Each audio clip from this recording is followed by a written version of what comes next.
भारतीय प्रत्यक्ष मजदूर संघ या भारतीय मजदूर संघ में जो है अपना उत्तराधिकारी सबको तैयार करना होता है।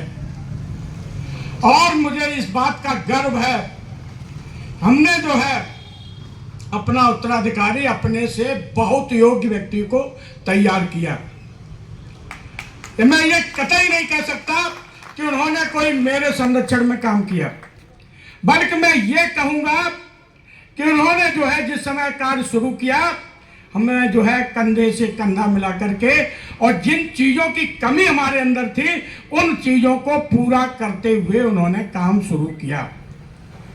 और आज ऐसे कार्यकर्ता हमारे बीच में है जो राष्ट्रीय नहीं अंतर्राष्ट्रीय स्तर पर भी जाकर के अपनी बात अपने देश के लिए, अपने मजदूरों के समस्याओं के बारे में चर्चा करने योग्य जो है व्यक्ति हमारे यहाँ हैं। इतना ही नहीं, अभी हम लोगों ने कोशिश की कि जो है मुकेश जी को भारतीय प्रत्यक्ष मजदूर संघ का जनरल सेक्रेटरी बनाए रखा जाए, क्योंकि कुछ लोगों को लगता था कि इन्होंने अपना उत्तराधिकारी अभी ठीक से तैयार नहीं किया। लेकिन वहां पर भी ऐसे लोगों को ला करके हम लोगों ने स्थापित किया जो है हमारा आने वाले समय में प्रतिनिधित्व करेंगे, हमारा नेतृत्व करेंगे। ऐसे कार्यकर्ताओं को लाए जो आज एनपीएस के अंतर्गत हैं, और इनके बाकी लोगों की कार्यकारिणी में भी एनपीएस के लोगों की जो है आपको जो है कमी दिखाई पड़ेगी। लेकिन हमारे यहाँ एनपीएस के लोग आज नेतृत्व करने की स्थिति में हैं। तो यह है भारतीय प्रत्यक्ष मजदूर संघ का अपना चरित्र।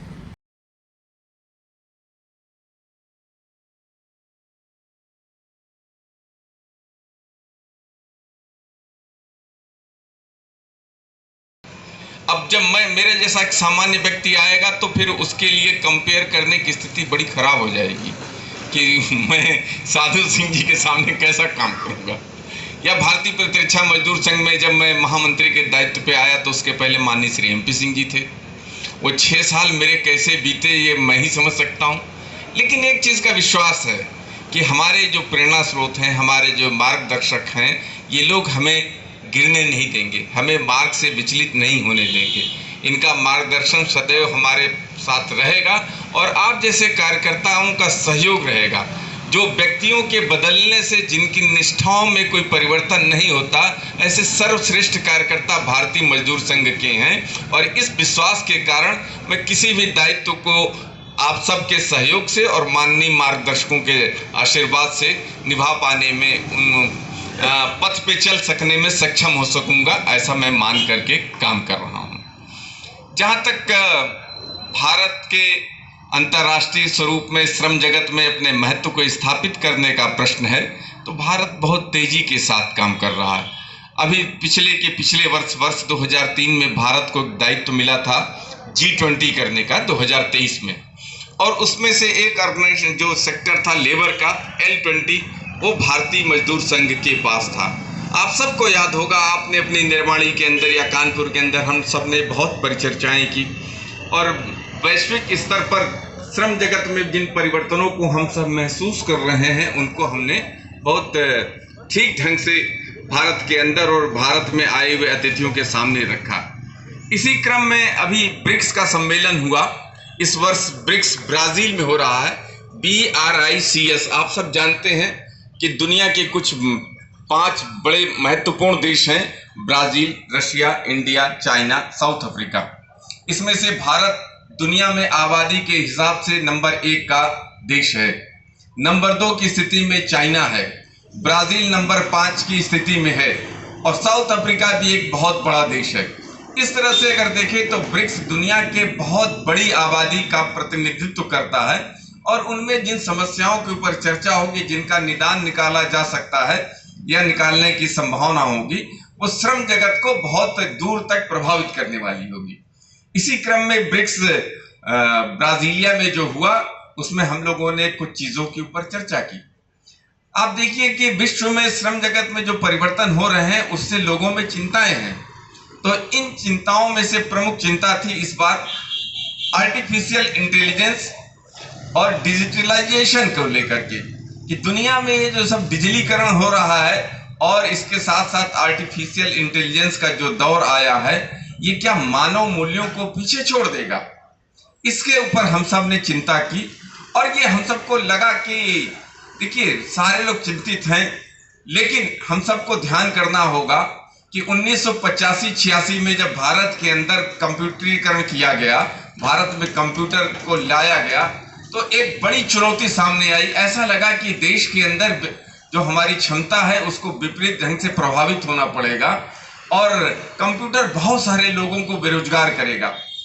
लेकिन कालखंड में आज पिछले 40 साल का अगर हम समालोचना करें तो हम समझते हैं कि कंप्यूटर ने अगर उसमें तत्काल बेरोजगारी पैदा की होगी तो 40 सालों में रोजगार के बहुत सारे अवसर भी पैदा किए।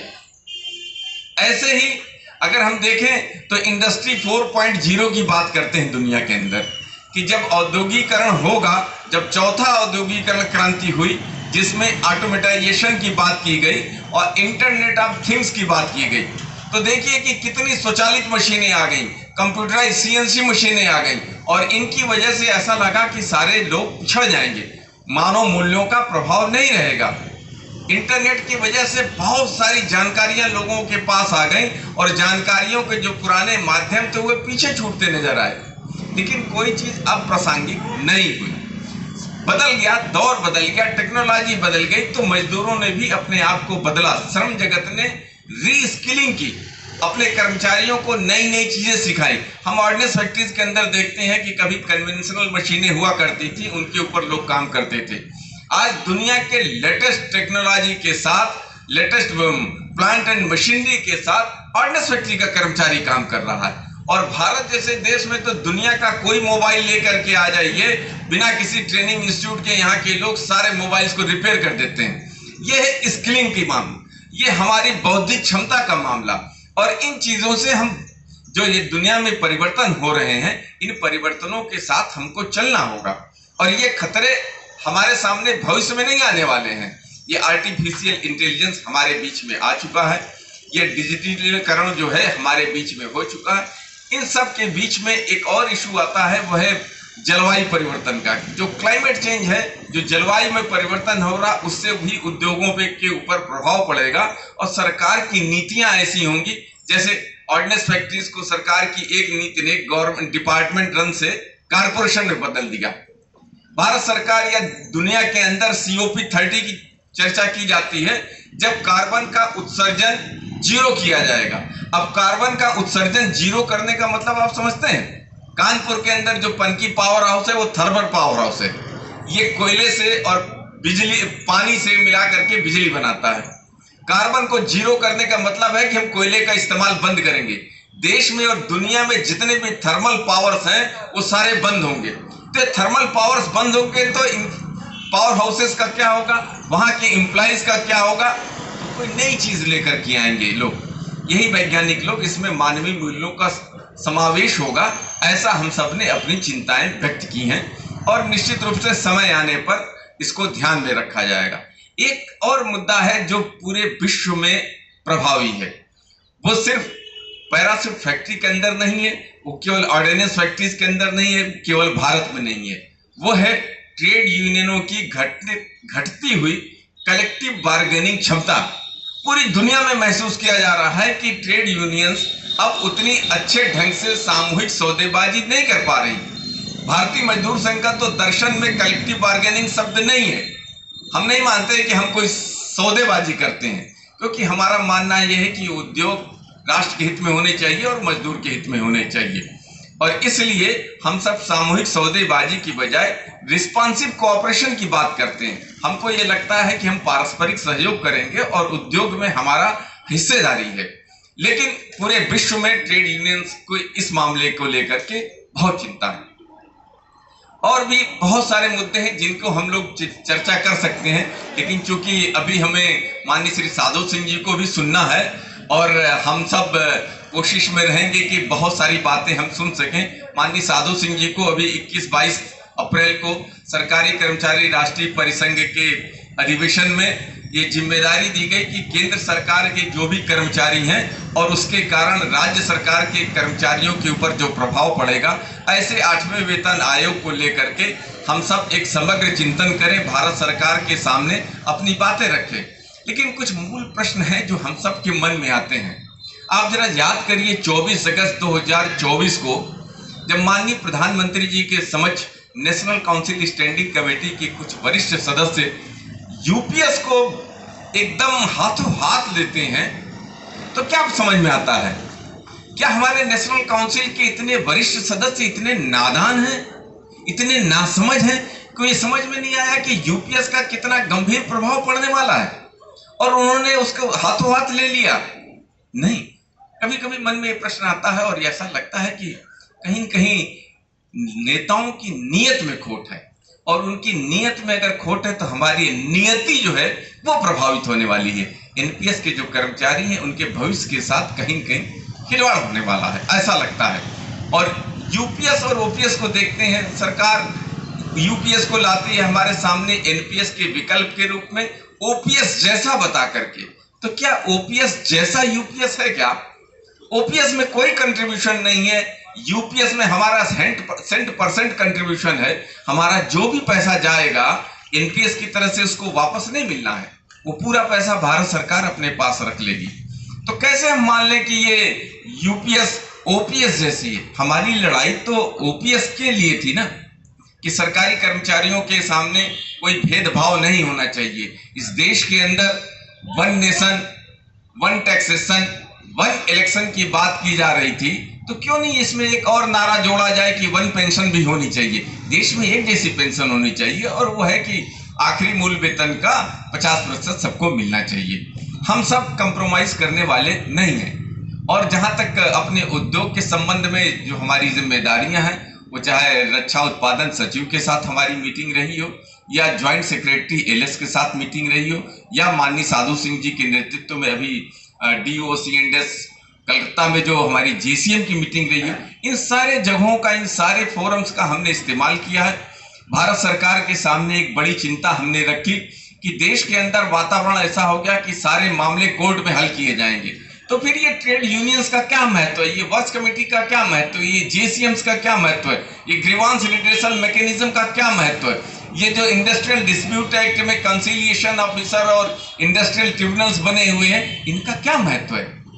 अगर सारी चीजें कोर्ट तय करेंगी तो निश्चित रूप से एक गवर्नमेंट की लिटिगेशन पॉलिसी होनी चाहिए ताकि मुकदमेबाजी घट सके। भारत के अंदर पहले से 5 करोड़ मुकदमे हैं और उनमें सबसे बड़ी मुकदमेबाज भारत सरकार है, और उसमें भी ट्रेड यूनियन जो श्रम जगत से संबंधित मुकदमे हैं वो भी एक बहुत बड़ी संख्या में है।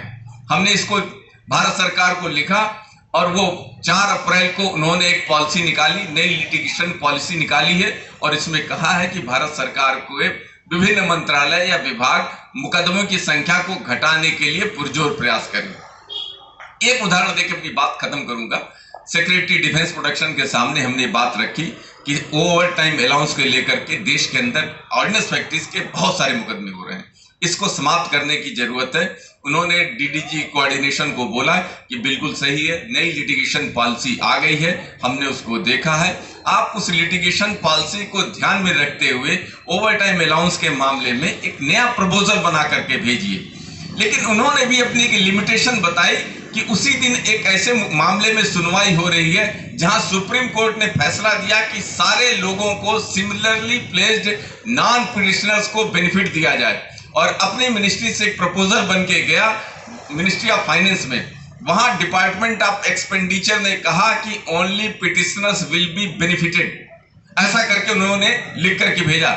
ये सेक्रेटरी डिफेंस प्रोडक्शन कह रहे हैं कि बताइए, भारत सरकार का एक मंत्रालय ये चाहता है कि सारे लोगों को हम बेनिफिट दें, मिनिस्ट्री ऑफ फाइनेंस का डिपार्टमेंट ऑफ एक्सपेंडिचर कहता है कि सिर्फ और सिर्फ पिटिशनर को बेनिफिट दीजिए, सुप्रीम कोर्ट कहता है कि सारे नॉन पिटिशनर सिमिलरली प्लेस्ड सारे लोगों को बेनिफिट दीजिए। हम कहां खड़े हैं?